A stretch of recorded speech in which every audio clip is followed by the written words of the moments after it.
What's up, everybody? I am super excited to announce my first official rebuild for Madden 19, and this is going to be a really special one because this is going to be rebuilding the Green Bay Packers inside the TFGO 32-man Ultra Realism League. A lot of you are familiar with this league already, but this thing is legit, man. 25-page rulebook, got 32 users, 32 teams. All of them are all in on the immersive factor here, following the rules, understanding that we got like 20 people on the wait list waiting to take your spot if you're not here to play. If you're not here to play the game like you see it on Sundays and follow all of our roster building, roster construction rules that we have. At the end of this video, because I know some of you just aren't going to care, I am going to go through the entire rule book so you get a feel for what this thing's all about.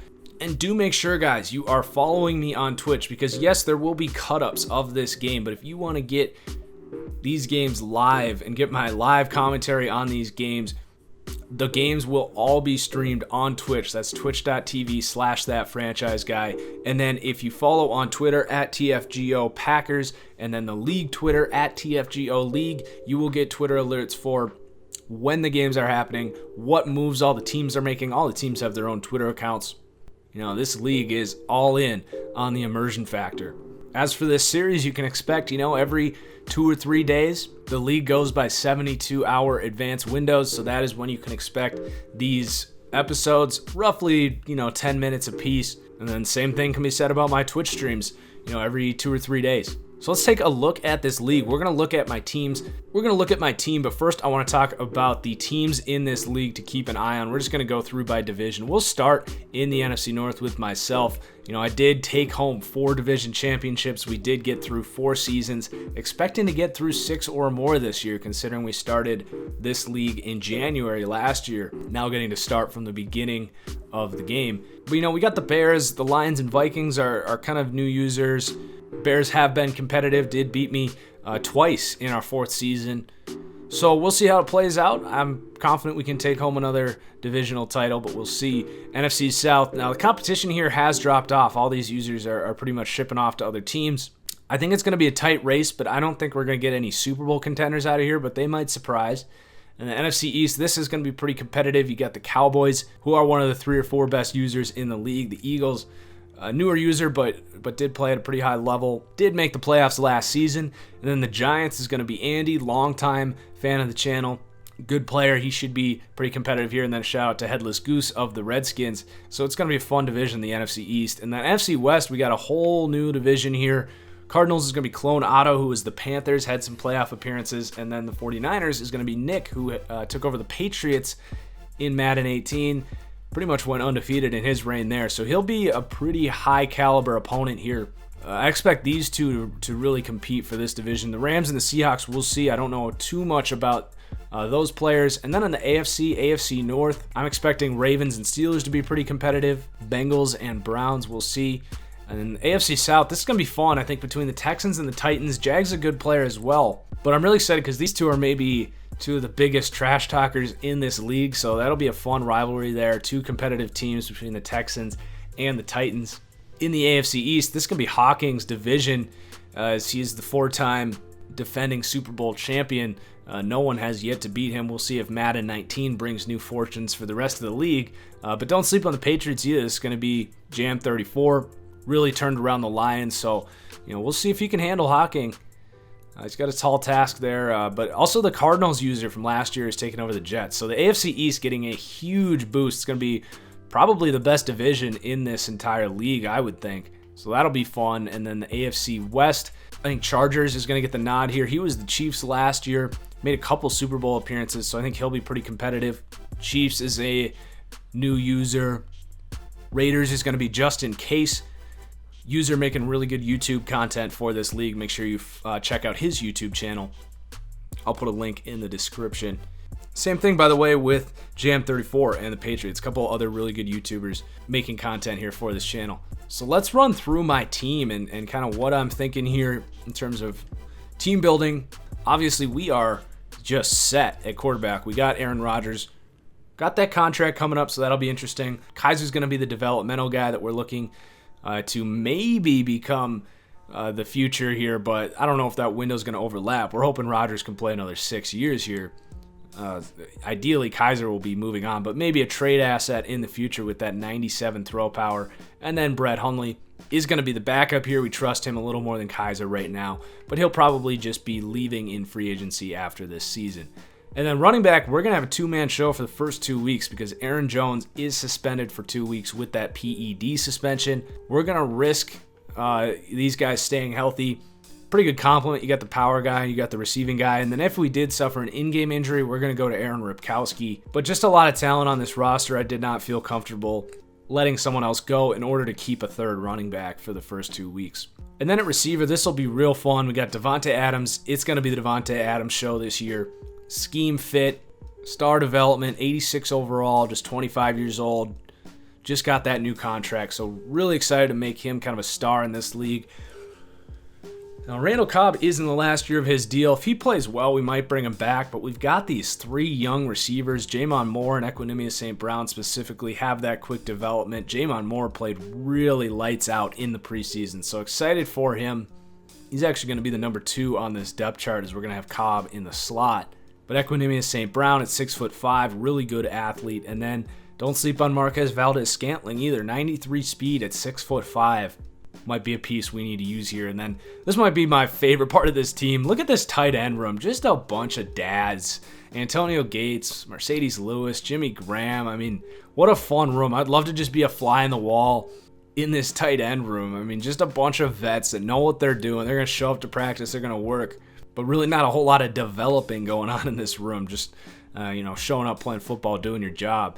And then offensive line, I'm okay with where we are at the offensive line. I need it to get better. It's a pass blocking first line. I'd love to be able to run the ball a little more. We were able to pick up DJ Fluker, who gets cut by Seattle. We need Brian Bulaga to stay healthy, but we really don't have any really good run blockers. I mean, DJ Fluker and Corey Lindsley are going to help in the middle there, but the tackles, David Bakhtiari is fantastic in terms of pass pro, but just 76 run block, I believe. 75 rather, so he's not going anywhere, but we do need the other guys to kind of carry the load in terms of run blocking. And then we move over to the defensive side of the ball. I think we've got the best defensive line in football in terms of run defense. Muhammad Wilkerson, Mike Daniels, Kenny Clark, and we actually added Eddie Vanderdoes. He's going to be more of a pass rushing rotational guy, but a couple of third round 2017 defensive tackles to have some developmental depth there. We're just loaded up front here. Really excited for this run defense, and that's not even mentioning Dean Lowry, who's going to be the 4th guy in here, who's developed really well here in Green Bay. Kenny Clark, just 22 years old with that star development. He could become a total force in this league. And then we talk about the edge rush. It's fine. We got Nick Perry and Clay Matthews, a couple of veterans there. Matthews in the last year of his deal. This is going to be the number 1 focus for us, is to find an edge rusher in the future here. We're okay for now. We did also get Junior Gillette, but that's going to be a big focus for us. And then the linebackers, I'm pretty optimistic about this group. We've got Blake Martinez. He's actually going to be the number 2 here. He's a really good run defender, one of the best run defenders at the position in the entire league, but a complete and utter liability in coverage. So Oren Burks is going to be the number 1. He's going to be the guy that plays all 3 downs. Blake Martinez will be coming off the field in passing situations, and we're going to be playing a lot of Josh Jones as sort of that box safety, nickel linebacker type of deal. He's going to get a lot of reps this year. And then we did add some more athleticism, a couple of players getting released to the practice squad that we stole, Matthew Thomas out of Florida State, and Josh Harvey Clemens. So they're more just developmental depth right now, but if they had to play in the event of an injury to like Oren Burks or Josh Jones, then that's when we would see them. And then at corner, we're actually only going to keep 4 corners, but we do have a couple of converted corners at safety. Tremont Williams wasn't really going to play much as we want to develop those young corners. So we're going to move him back to what he did in Cleveland and play free safety, which allows HaHa Clinton-Dix to do what he does best, play more in the box, show off the physical ability a little more. So really excited about this secondary. We already talked about what the plan is for Josh Jones. We've got these young corners, all quick development. We're going to play King and Jackson on the outside, and Jair Alexander is going to play in the nickel. If we got to play the Rams or something, we might move Jair Alexander to shadow Brandon Cooks just because he is such a good athlete, but he's got the size and the quickness to play in the nickel, whereas these guys are sort of the bigger, taller press man guys. But just overall, super excited for these corners. Just look at the size and athleticism for these guys and the youth, the draft capital, everything. These guys I'm hoping are going to turn into absolute stars in this league. Someone already inquired about getting Kevin King, and I was like, hell no. And then lastly here, like I mentioned, we're going to go through this rule book here just so you get a little bit of an understanding here what this is all about. So, 32 users. The expectations is that you will act like an adult, play the game like you see it on Sundays, follow the rules, no tanking, play your studs, no benching a player just because he's old. If you got Drew Brees, you can't bench him just because he's not fast. And of course, just have fun. You got to earn your stay in order to make trades. We don't want people coming into the league, making trades, and then leaving 3 weeks later just because we find out they're not a good fit. This is just about scheduling and then gameplay. The big rule, play it like you see it on Sundays. No exploiting the AI.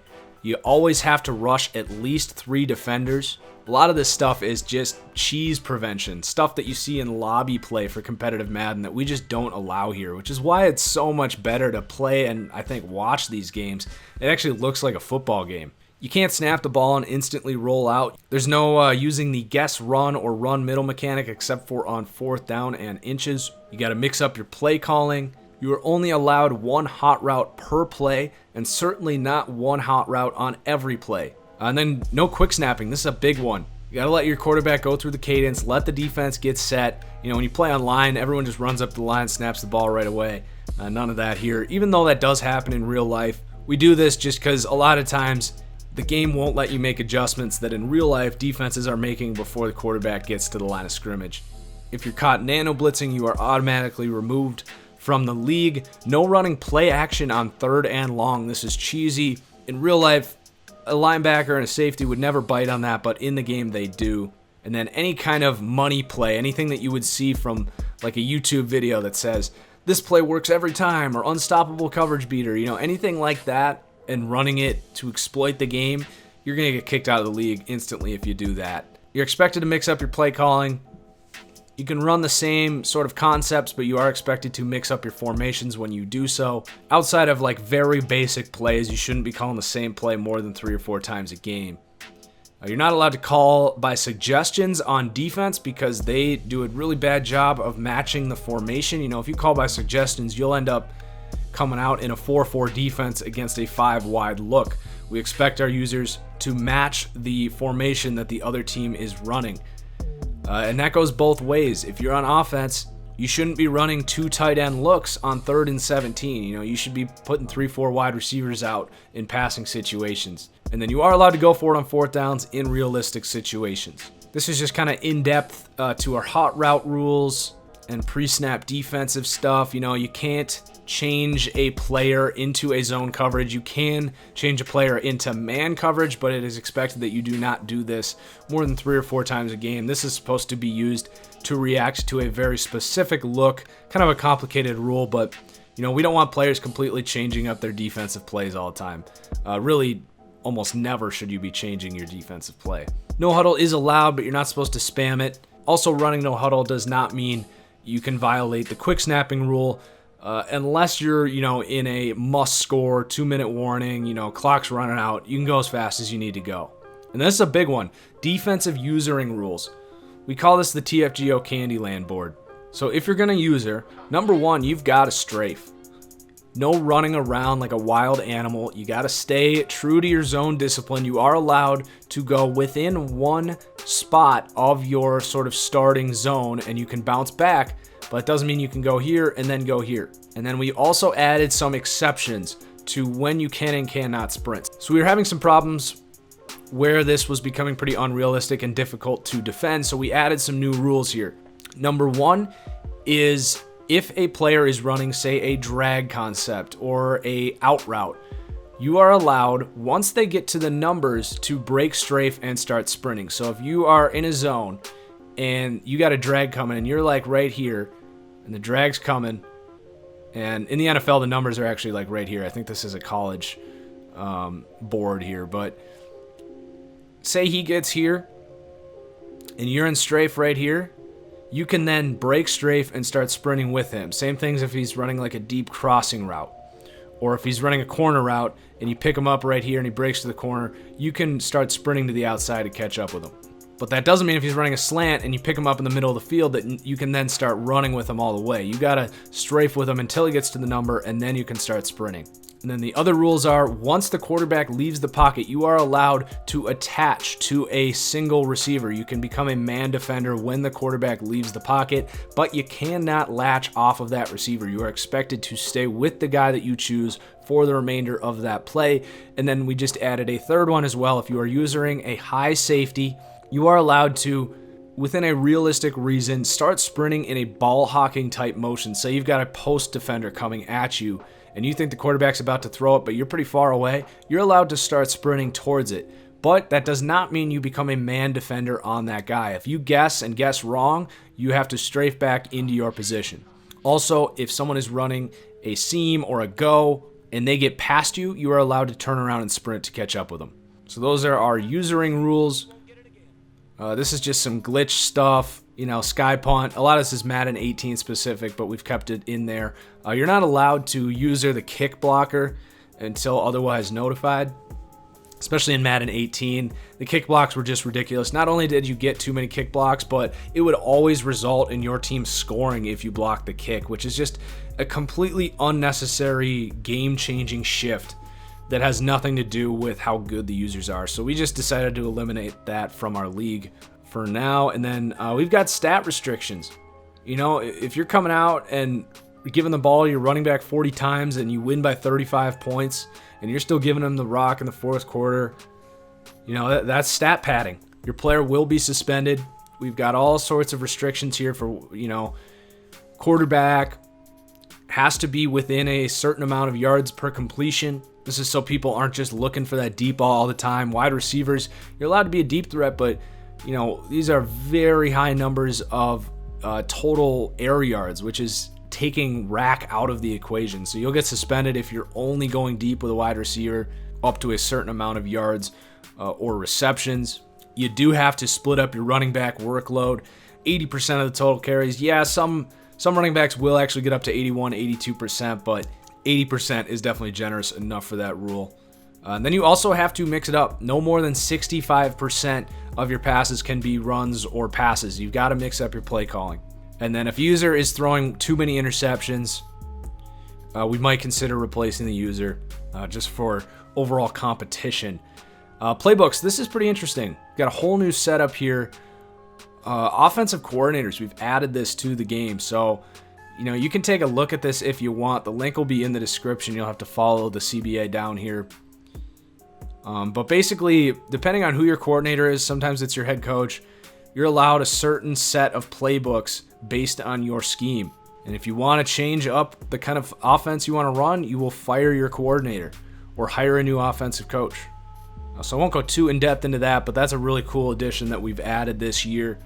You've got to declare your playbook. You can't change it once you've started until the season ends. And then everyone's required to stream their games on Twitch. They must enable VODs so that we can review the game if there's a complaint. So that's all just gameplay. Now we got roster management. The golden rule is that you must carry 53 players on your roster. We do kind of quarterly checks, and you will be fined $3 million. And how we fine people is basically just adding guaranteed money to a big-time player on their team so they get less cap space. Everyone's allowed 3 trades per season. You have to submit them for approval, and basically, we use realistic guidelines. Would this trade happen in real life? Is the structure realistic? Most trades in the NFL are a single asset for another asset. In a lot of Madden leagues, you're going to see 2 players for 3 players and changing 2 picks. It's just not very realistic. That stuff can happen, but it's got to make a ton of sense for us to approve it. Then we've got a waiver wire procedure, not unlike most fantasy football leagues. In the offseason, you are not allowed to sign any non-quarterback for a deal more than $20 million.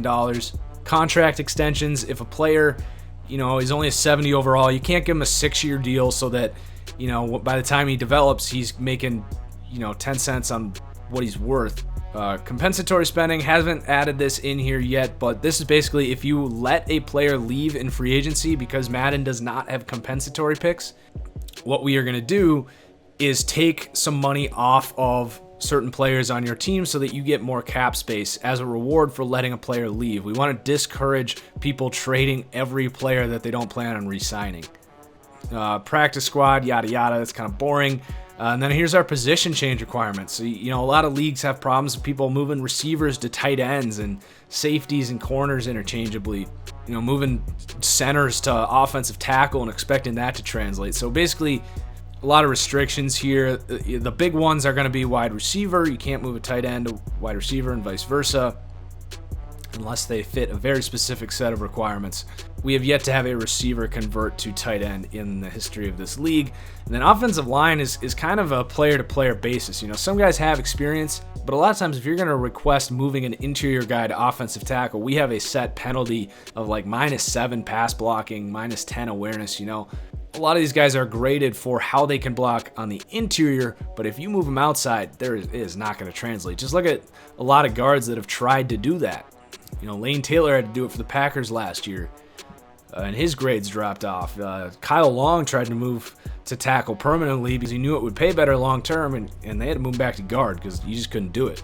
And then defense, you know, we've got these strict edge rules, so no playing your guys like Olivier Vernon, Jason Pierre-Paul as defensive tackles, 3-4 defensive ends. You see that all the time in Madden leagues. It drives me insane. You know, these guys are edge rushers and they have to play on the edge. So we don't speak in terms of outside linebacker, middle linebacker, defensive end, defensive tackle.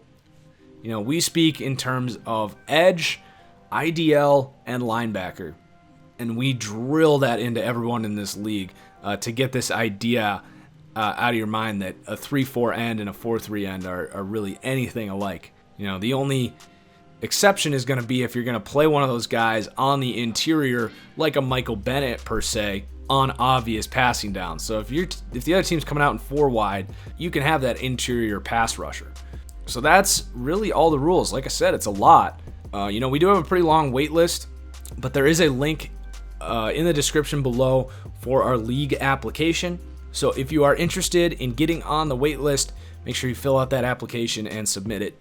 So that's going to do it for this pilot episode. Again, guys, don't miss the first game of the season. It's going to be pretty much right after you watch this, scheduled for 5 Eastern. It's a Sunday night battle on Thursday afternoon. Looking forward to that one. So we'll see you guys then. Peace out.